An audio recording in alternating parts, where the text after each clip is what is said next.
वासुदेवम सुतम देवम कंस चारुण मर्दनम देवकी परमानंदम कृष्णम वंदे जगद्गुरुम। नमस्कार, जय श्री कृष्णा। आप सभी का स्वागत है हमारे खास कार्यक्रम में। मैं हूं आपके साथ सुनीता पटेल। कृष्ण जिस नाम में ही आकर्षण निहित है, और आकर्षण भी ऐसा दिव्य जो अनंत काल तक जनमानस में छाया हो। कृष्ण चरित्र जितना मनमोहक उतना ही रहस्यमय, जितना चंचल उतना ही गंभीर, जितना सरल उतना ही जटिल। चाहे भगवान कृष्ण का नटखट बाल स्वरूप हो, या गोपियों संग रास रचाते कन्हैया, या रणभूमि में किम कर्तव्य विमूढ़ अर्जुन को गीता का ज्ञान देते योगेश्वर कृष्ण।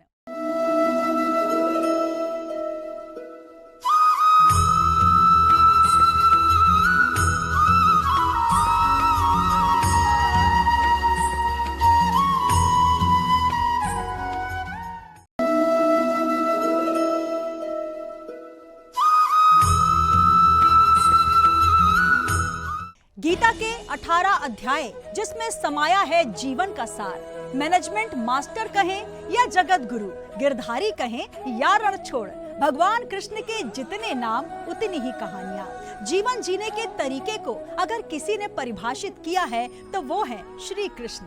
कर्म से होकर परमात्मा तक जाने वाले मार्ग को उन्हीं ने बताया और समझाया भी। कर्म का कोई विकल्प नहीं, ये सिद्ध किया यशोदानंदन ने। अर्जुन को मोह, भ्रम व अनिश्चय की स्थिति से मुक्त कर युद्ध के कर्तव्य पथ पर बढ़ने की प्रेरणा देने वाले श्रीमद् भागवत गीता में सफल जीवन के रहस्य और आधुनिक प्रबंधन के अनेक सिद्धांत सूत्रबद्ध तरीके से बताने वाले जो हैं वो हैं भगवान कृष्ण। और आज हम आपको बताने जा रहे हैं गीता के आधार पर जीवन जीने के सफल रहस्य। गीता के उपदेश जिसने पढ़े उसकी बदली जिंदगी, हर कदम पर मिलेगी कामयाबी। भागवत गीता की ये बातें दिलाती हैं हर काम में सफलता। जाने श्री कृष्ण के उपदेश। जन्म से लेकर देह त्याग तक भगवान कृष्ण के जीवन की हर घटना में निहित है कोई सूत्र। युद्ध भूमि पर दिया गया गीता का उपदेश माना जाता है संसार का श्रेष्ठतम ज्ञान। गीता में दिए उपदेश आज भी उतने ही प्रासंगिक। जीवन जीने की सही राह दिखाते गीता के 18 अध्याय और 700 श्लोक। महाभारत की रणभूमि में किम कर्तव्य विमूढ़ अर्जुन को योगेश्वर कृष्ण ने दिया था गीता का ज्ञान। श्री कृष्ण के उपदेशों में छुपा है सफल जिंदगी जीने का रहस्य। श्रीमद् भागवत गीता में भगवान श्री कृष्ण के उन उपदेशों का वर्णन किया गया है जिन्होंने महाभारत युद्ध के दौरान रणभूमि यानी कर्म भूमि पर अर्जुन को दिया था।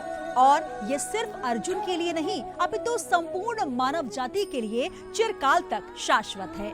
गीता में दिए गए उपदेश आज भी उतने ही प्रासंगिक हैं और मनुष्य को जीवन जीने की सही राह दिखाते हैं। गीता के 18 अध्याय और 700 श्लोक हैं जिसमें धर्म के मार्ग का अनुसरण करते हुए सत्कर्म करने की शिक्षा दी गई है। जीवन की सभी दुविधाओं और समस्याओं का हल मिलता है गीता में।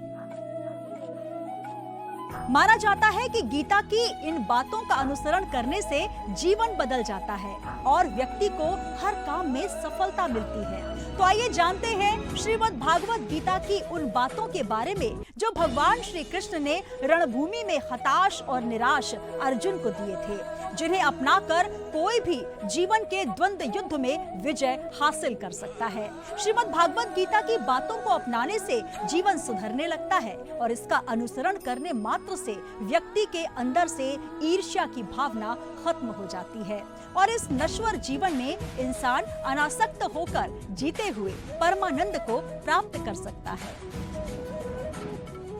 यदा यदा ही धर्मस्य ग्लानिर्भवति भारत अभ्युत्थानम अधर्मस्य तदात्मानं सृजाम्यहम्। अर्थात श्री कृष्ण कहते हैं, मैं हर हाल में आता हूँ जब पाप और अत्याचार का अंधकार होता है और तब भी जब प्रेम और भक्ति का उजाला होता है। तब भी जब जब धरती पर अत्याचार बढ़ा है, धर्म की हानि हुई है, तब तब मैंने पृथ्वी पर अवतार लेकर सत्य और धर्म की स्थापना की है। दोनों ही परिस्थिति में मेरा आना निश्चित है। गीता की बातों का अनुसरण करने से जीवन बदल जाता है और व्यक्ति को हर काम में सफलता मिलती है। श्रीमद् भागवत गीता की उन बातों के बारे में हम आपको बता रहे हैं जिन्हें अपनाने से खुशी, सफलता और मानसिक सुकून की प्राप्ति होती है। इसके साथ ही गीता में सफलता के कुछ ऐसे मंत्र भी बताए गए हैं जिन्हें आप जीवन में उतार सकते हैं। गीता कर्म करने और जीवन में आगे बढ़ते रहने की प्रेरणा देती है। ऐसे में हम आपको बता रहे हैं गीता के उन रहस्यमयी बातों के बारे में जिसे हर मनुष्य को अपने जीवन में अवश्य उतारनी चाहिए। गीता के श्लोक में कृष्ण कहते हैं, अपने मन की शक्ति से स्वयं को उन्नत करो, स्वयं को नीचा मत करो, क्योंकि मन हमारा मित्र भी है और शत्रु भी। हमारा मन ही हमारे दुखों का कारण होता है। ऐसे में श्री कृष्ण ने गीता में कहा है कि जिस व्यक्ति ने अपने मन पर काबू पा लिया, वह मन में पैदा होने वाली बेकार की चिंताओं और इच्छाओं से भी दूर रहता है। साथ ही व्यक्ति अपने लक्ष्य को भी आसानी से हासिल कर सकता है। मन बहुत चंचल होता है और यही हमारे दुख का कारण भी बनता है। तो व्यक्ति अपने मन पर काबू पा लेता है तो सफलता की राह पर चल पड़ता है। ऐसा व्यक्ति सिर्फ अपने कर्म पर केंद्रित रहता है और लक्ष्य को आसानी से हासिल कर सकता है। कि जब तक तुम अपने आप को मन और विषयों के अधीन रहने दोगे, तब तक वो तुम्हें नाच नचाता रहेगा। गीता में श्री कृष्ण अर्जुन को उपदेश देते हुए कहते हैं कि किसी भी कार्य में सफलता प्राप्त करने के लिए मन पर नियंत्रण करना बेहद जरूरी है। काम करते वक्त अपने मन को हमेशा शांत और स्थिर रखना चाहिए और इसकी वजह से बने बनाए काम भी बिगड़ जाते हैं। इसलिए मन को शांत रखने का प्रयास करें ताकि आप शांत मन से सही निर्णय ले सकें। उद्धरेत आत्माना आत्मनम न आत्मनम अवसादयेत आत्मा एव ही आत्मनः बंधु आत्मा एव रिपुः आत्मनः। अर्थात हम स्वयं ही स्वयं के मित्र भी हैं और शत्रु भी। अतः स्वयं एक देश का उद्धार या पतन हमारे ही हाथों में निहित है। जी हाँ, कुरुक्षेत्र में स्वयं की शक्तियों पर संदेह कर अपनों पर शस्त्र उठाने से कांप रहे अर्जुन को श्री कृष्ण ने ही समझाया, व्यक्ति खुद से बेहतर कोई उसे नहीं जान सकता। जी हाँ, इसलिए स्वयं का आकलन करना बेहद जरूरी है। जो व्यक्ति अपने गुणों और कमियों को जान लेता है, वो अपने व्यक्तित्व का निर्माण करके हर काम में सफलता हासिल कर सकता है। श्रीमद् भागवत गीता के अनुसार हर मनुष्य को आत्मचिंतन अवश्य करना चाहिए। आत्मज्ञान के जरिए ही व्यक्ति को अपने गुण और अवगुण के बारे में पता चलता है। आत्म मंथन व्यक्ति को सही गलत का निर्णय करने में मदद करता है।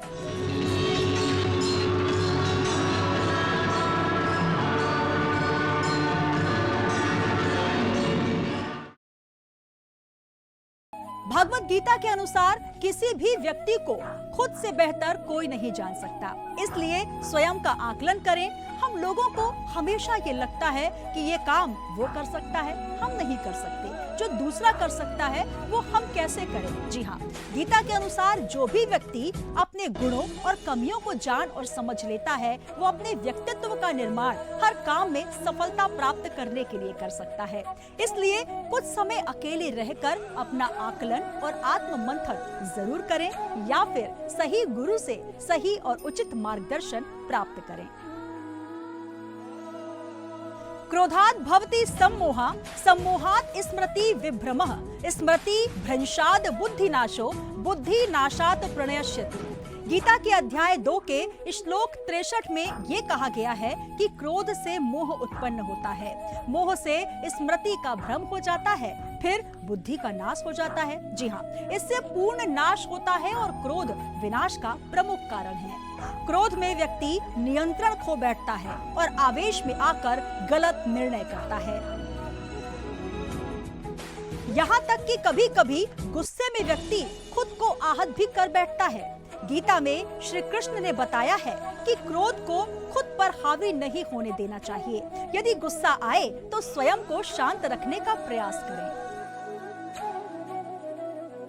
कहा जाता है कि मनुष्य का पतन मुख्य कारण इसका क्रोध ही है। क्रोध बुद्धि और विवेक का नाश करता है। क्रोध में कोई भी व्यक्ति खुद पर नियंत्रण खो बैठता है और आवेश में आकर गलत कार्य भी कर सकता है। कभी कभी गुस्से में व्यक्ति खुद को आहत करते हुए खुद का नुकसान कर लेता है।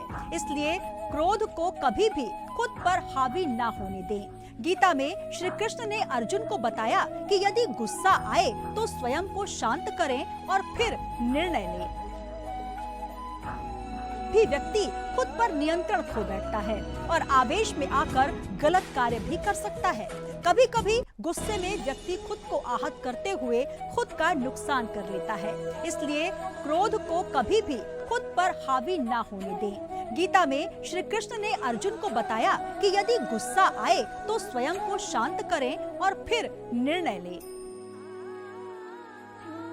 श्री कृष्ण गीता के दूसरे अध्याय के 3 श्लोक में कहते हैं, क्लैव्यम मा स्म गमः, अर्थात हे पार्थ आलस्य और दुर्बलता का त्याग करो। ऐसा कहकर वे अपने सामर्थ्य के प्रति आत्मविश्वास जगाने की प्रेरणा देते हैं।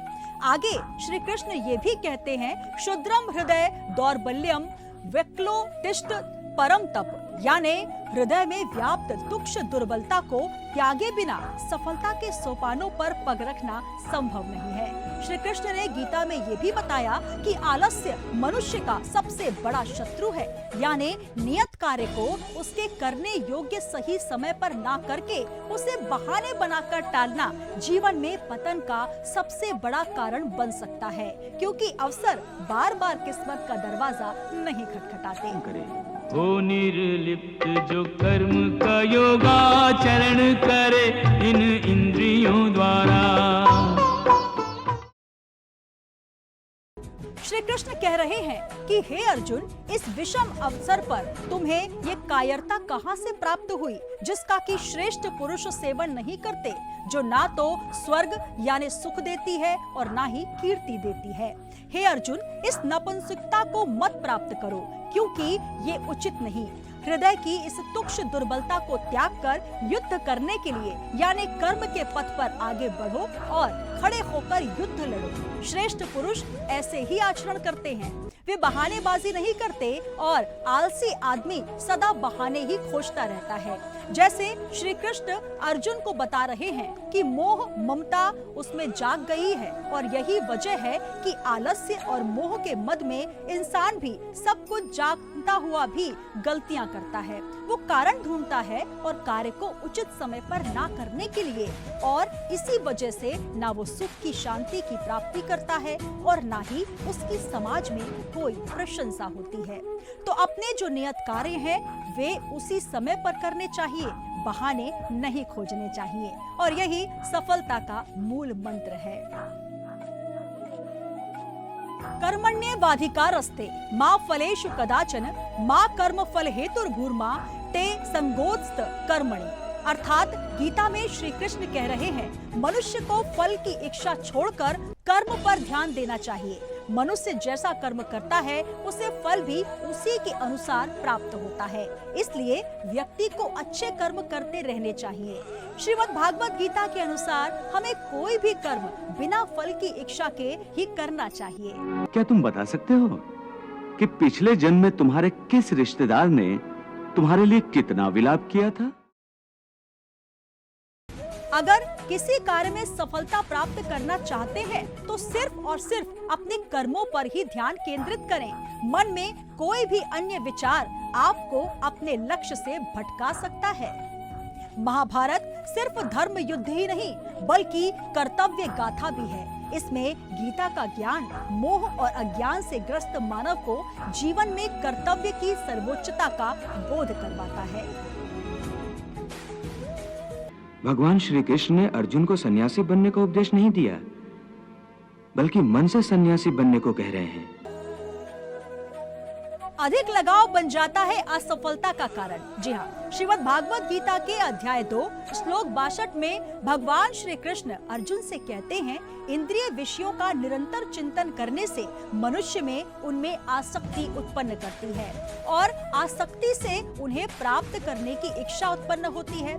तब इच्छाएं पूरी नहीं होती तो अध्याय 2 श्लोक 63 में अर्जुन से कृष्ण बता रहे हैं, इच्छाएं क्रोध को जन्म देती हैं। क्रोध से मन में मोह उत्पन्न होता है और मोहग्रस्त मन से स्मृति भ्रमित हो जाती है और स्मृति भ्रमित करती है। जी हाँ, बुद्धि का क्षय हो जाता है और बुद्धि के क्षय से मनुष्य नष्ट हो जाता है। संसार से लगाव और बंधन मन को अज्ञानता और भ्रम की ओर ले जाता है। लगाव बहुत सूक्ष्म रूप में हो सकता है, जैसे पत्नी पति, बच्चों, नाती नातिनों अर्थात भावनात्मक लगाव, और भौतिक चीजें जैसे घर, कार, संपत्ति, धन दौलत।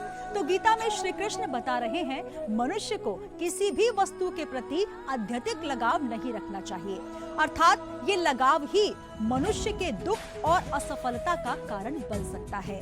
लगाव से व्यक्ति में क्रोध और दुख की भावना उत्पन्न होती है और इसकी वजह से वे अपने कर्म पर केंद्र नहीं कर पाता। जी हाँ, इसलिए मनुष्य को अत्यधिक लगाव से हमेशा बचना चाहिए। श्री कृष्ण के दिए गए उपदेश मनुष्य को जीवन जीने की सही राह दिखाते हैं। उनका अनुसरण करने से हम हर काम में सफलता हासिल कर सकते हैं।